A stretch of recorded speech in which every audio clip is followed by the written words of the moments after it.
Dari 93,6 FM Radio Arsinar akhirnya bersinar.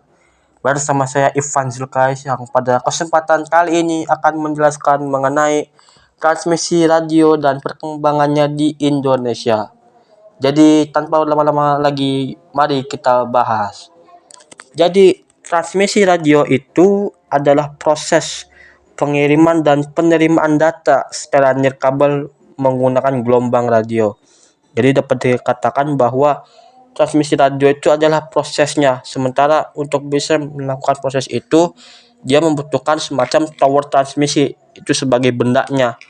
Nah, jadi transmisi radio itu menghasilkan sebuah aliran listrik yang mana aliran listrik itu akan mengalir ke antena sehingga nanti dapat diolah menjadi energi gelombang yang pada proses akhirnya akan membantu stasiun radio itu menyiarkan siarannya, menyiarkan lebih jangkauan yang lebih luas gitu. Nah, selain itu gelombang radio atau aliran listrik itu kan berasal dari tower pemancar. Tower pemancarnya itu menghasilkan aliran listrik yang bakal menuju ke antena yang disebut sebagai gelombang datang atau incident wave.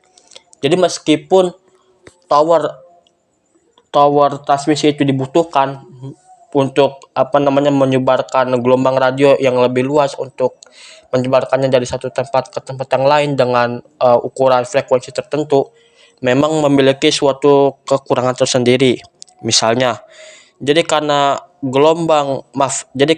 tower transmisi itu kan dia sifatnya kan mengaliri arus listrik.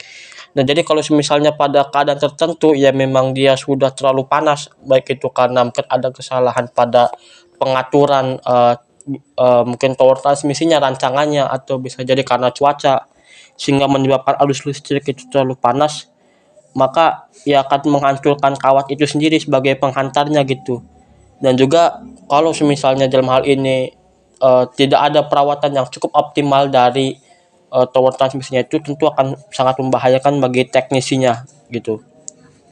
Lalu selain itu terdapat media transmisi, dalam artian pengiriman sinyal dari satu tempat ke tempat lain itu memiliki dua bentuk.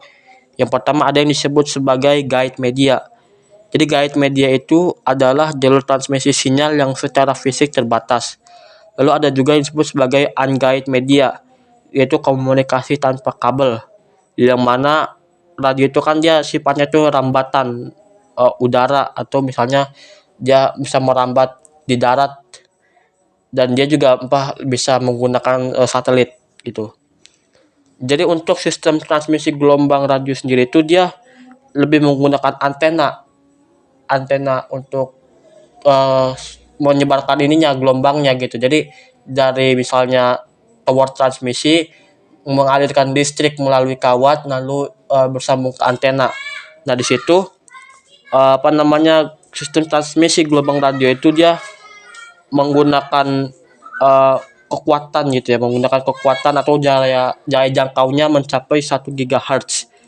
Jadi untuk kekuatan 1 GHz frekuensinya ini memiliki panjang gelombang yang dihasilkan sekitar 1 meter yang tergolong sebagai frekuensi ultra tinggi atau yang disebut sebagai ultra high frekuensi. Nah, jadi untuk ultra high frekuensi atau frekuensi ultra tinggi itu ya dapat dipakai untuk di siaran TV maupun radio luar angkasa. Lalu kita beralih kepada perkembangan transmisi di Indonesia.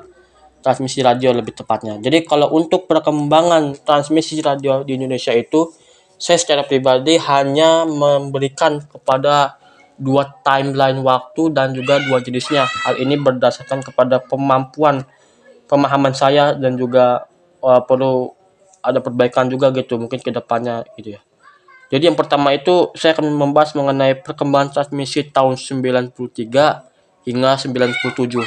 Walaupun menurut literatur yang ada memang semakin hari semakin canggih, paling tidak yang terbaru itu dari tahun 2020 atau 5 tahun ke depan. Jadi kalau misalnya untuk transmisi radio pada perkembangan transmisi radio tahun 93 ada yang disebut sebagai MP3. Jadi MP3 itu adalah format file audio untuk menyimpan dan memutar musik, yang cara kerjanya itu menghilangkan suara yang tidak bisa didengar manusia. Jadi dapat dikatakan bahwa MP3 itu adalah suatu format audio yang memang lebih khusus untuk mendownload musik yang memang secara audio itu jernih, ukurannya juga kecil, tapi ada hal-hal yang memang masih kurang bagus gitu menurut orang-orang yang pecinta audio atau disebut sebagai audiophile gitu. Audiophile mungkin ya. Dan juga MP3 ini kan berkembang tahun 93. MP3 sendiri ini kan adalah produk dasar untuk dikembangkan menjadi MP4, dalam artian kalau umpama MP3 itu untuk mendownload audio saja, untuk mendownload musik, ada juga produk perkembangannya yaitu MP4 itu lebih kepada untuk ya meningkatkan kemampuan mendownload audio dan juga video secara bersamaan. Lalu yang kedua itu ada yang disebut sebagai Advanced Audio Coding atau yang disingkat sebagai AAC. Jadi AAC ini atau Advanced Audio Coding itu ialah standar kompresi audio digital yang mengurangi ukuran file audio dengan menghapus sebagian data.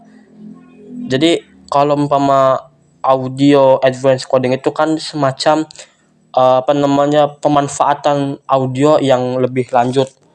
Jadi bisa dikatakan secara software atau misalnya secara produk audio yang dihasilkan itu jauh lebih jernih dibanding MP3 ini.